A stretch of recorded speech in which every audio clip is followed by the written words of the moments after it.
Wrigley's Spearmint Gum presents The Howard Miller Show.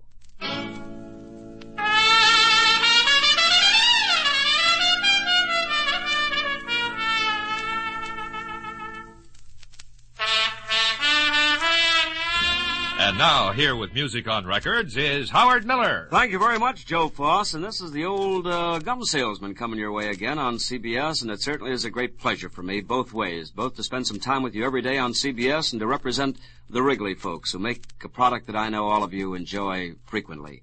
Wrigley Spearmint Chewing Gum. Now, today we're going to travel to New York City, where there again in famed Alan Dick's restaurant, the management has been nice enough to set up our little broadcast station in the back of the store. And we're going to have as our guest a young lady who started her career. Here is a part of the Chicago set. She's a Chicagoan. Her name is Kay Armen. She records for the Decca People and, of course, is also a great star on the Ray Bolger Washington Square television show on another network. We'll talk about all these things and also play Kay's brand new Decca recording, With This Pen, right after we listen to Buddy Knox, who is now a member of the Armed Forces. He's a Lieutenant Buddy Knox. He came to the fore in the record industry by a recording called Party Doll. He's up with another real good one called Rock Your Little Baby to Sleep. Well, when your baby is tired and she wants to sleep, take her into your arms. Tell her you love her, tell her you care, tell her about all her charms. Ooh, ooh, ooh, ooh, ooh, ooh, ooh. Well, then you rock your little baby to sleep. Yeah, then you rock your little baby to sleep. Tell her that you love her, tell her that you care, tell her that you miss her almost anywhere, and then you rock your little baby to sleep. Yeah, you rock your little baby to sleep.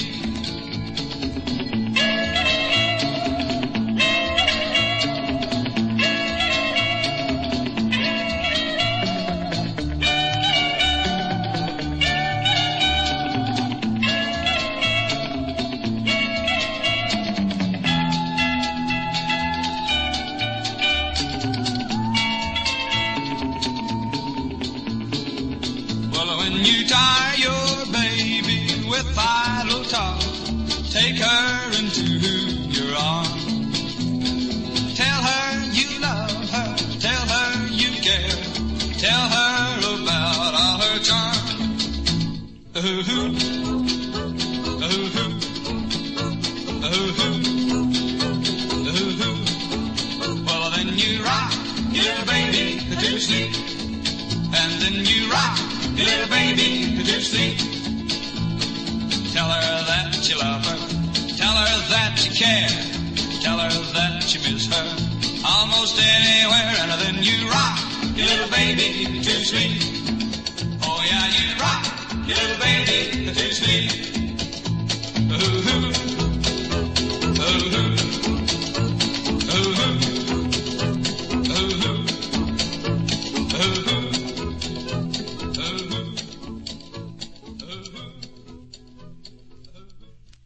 That's the Party Doll boy, Mr. Buddy Knox, Lieutenant Buddy Knox. I guess we'll have to salute to him the next time we see him with a new roulette-labeled record called Rock Your Little Baby to Sleep. I suppose that you, like myself and like thousands and thousands of other Americans from coast to coast, indulge ourselves in that pleasure of a heavy meal every so often. I don't think there's anything in the world that's more pleasure than sitting around with a bunch of friends and enjoying good food. But I suppose that not unlike me, you too sometimes feel a little bit of discomfort from loading up your tummy with the rich things. Let me make a suggestion to you that I think if you follow, you'll have as much pleasure as I do indulging myself in Wrigley Spearmint Chewing Gum, because, you see, it's a real aid to digestion. The chewing action of Wrigley Spearmint does that. It seems to stimulate all the muscles and all tones up all of the things that go to making better digestion. So I suppose that if you have not yet tried it, one of these days you'll have an occasion to try a stick of Wrigley Spearmint right after a big meal. It really is delightful, always refreshing, and delicious. And, of course, between meals, too, Wrigley Spearmint is good because it never spoils your appetite.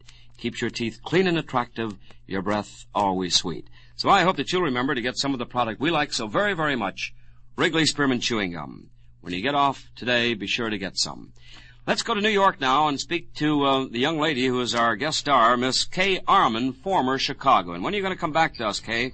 Anytime you say, Howard. Well, come on, hurry. Like right now yet. I'll Kay, be there soon. Is New York your permanent home? At the present time, it is. That's because, of course, of your commitments on network television with Ray Bolger. That's right. Gee, he certainly has a wonderful show, and if we may talk about somebody else's record besides yours, I think he's got a great record, too, Kay. Have you heard it? Have I heard it? You mean the cricket song? Yeah. I love it. Isn't it wonderful? It certainly is. You know, every time we hear it at rehearsal or we do it on the show, everybody starts dancing around. And I keep saying to Ray that this is the most danceable, charming little thing I've ever heard. It's just a real delicate thing. And, of course, the kids, they love it. They love it, you know. That's right. It's so typical of what little youngsters go for, the story of Davy Cricket. Well, you know, the first time I heard it, I was in the hospital, and I had been off the show for 2 shows.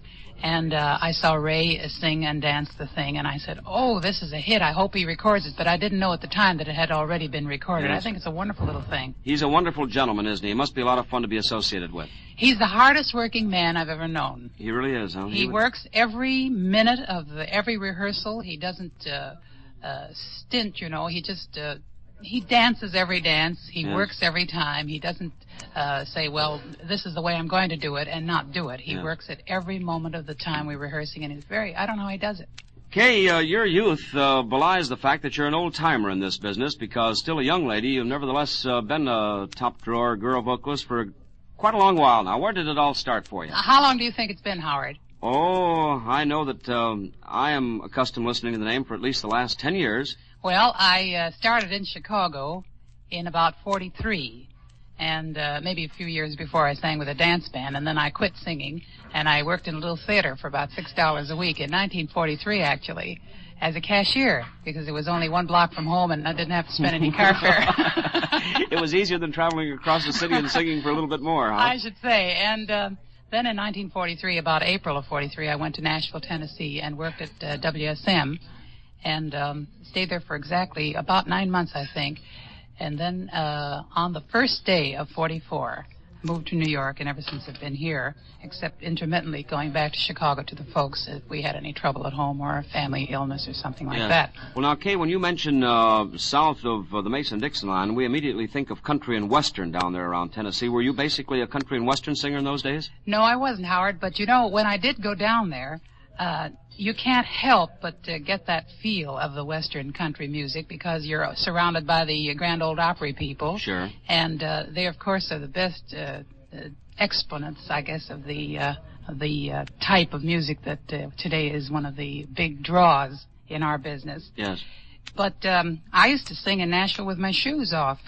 That was the closest thing to hillbilly I got. Comfortable. Kay, has it been difficult for a girl like you, who is a fine, legitimate singer, to reconcile yourself to the current trends of music? Is it hard for you to compromise with your art? It certainly is, because I am a very stubborn person about my singing, I think. I like to sing everything, Howard. But I hate to resort to things that are loud and noisy, which I think is what we have a lot of today. And I think you can just stand so much noise, and then you have to get back to the soft quality so that we can rest our nerves and our ears and our bodies and everything else. It's very difficult. What can you do about it, though? Single-handedly, Kay, you really can't do anything, can you? Can't do a thing, no, but you have to go along, I think. It takes a lot of talking on the part of a manager or a record company to convince a person like myself, which they had to do. And I almost feel like I'm doing loud music with tongue-in-cheek. But I do love to do it, and I find that the reaction that people get is an exciting thing. I've always sung the blues, which has been a favorite, but by the same token have turned around and sung the Schubert Ave Maria and felt the same feeling inside, you know. Kay, because you are an intelligent person, and because you can praise this music, let me put another question to you. How do you account for this form of music that we think of as less than good, achieving the popularity as it has?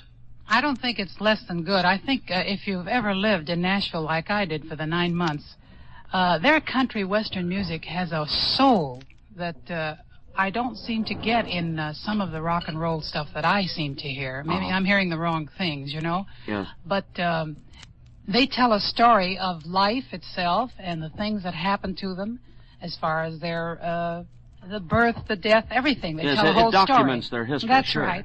But we don't seem to hear that in the repetitious kind of thing where, for instance, I don't know, I'll just make a statement. Rock my baby, rock.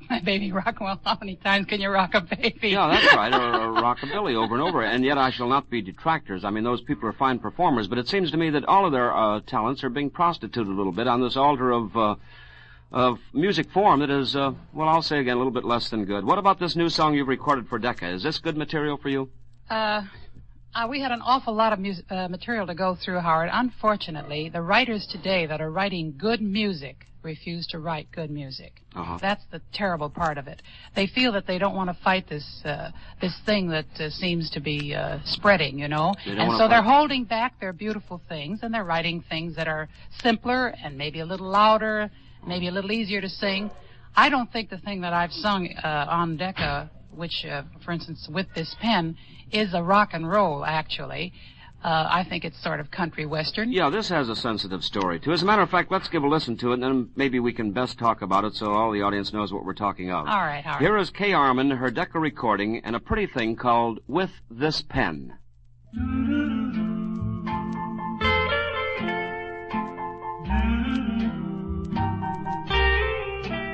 With this pen,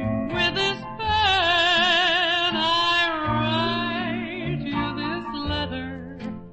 With this letter, I send you my heart. With my heart goes my love, and it makes me feel better, for it comforts me while we're apart. Dear love, do you still feel the same as before? Are you thinking of me tonight? Tell me please, do you still want the love that I send to you with this pen?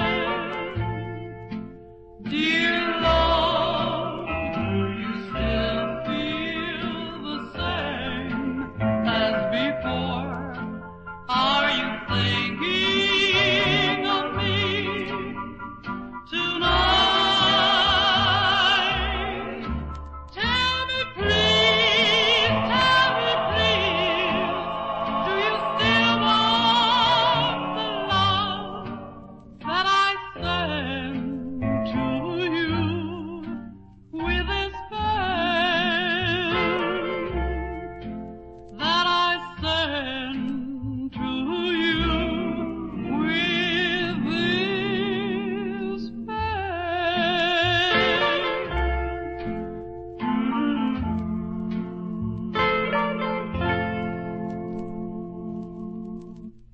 That's a pretty song, and needless to say, it has a lyrical line to it that makes sense. So for that reason, if for no other, Kay, I think it's a swell record, and thank you very much for being on our show. Thanks, Howard. I think everybody takes pen in hand now and then and writes a little note of love. They certainly do, and I hope that you'll be sending us one real soon if you don't stop here in person. All right, darling, and lots of good luck to you. Likewise, dear. See you soon. Bye-bye. That was Kay Armen speaking from Alan Dick's restaurant in New York City, where I presume she's probably being surrounded by handsome young CBS engineers, music publishers, music pluggers, and all the rest of the sort, who make up a great share of our business known as show business, and it's fun being a part of it every day when we talk to you for Wrigley Spearmint Chewing Gum. Now, sometime today, when you recall to do it, will you pick up a couple of packs? I know that you'll get the same downright deep enjoyment that we do when you chew Wrigley Spearmint. We'll see you tomorrow at the same time. Until then, this is Howard Miller. Thanks for listening. Goodbye for now. Here's Joe Foss.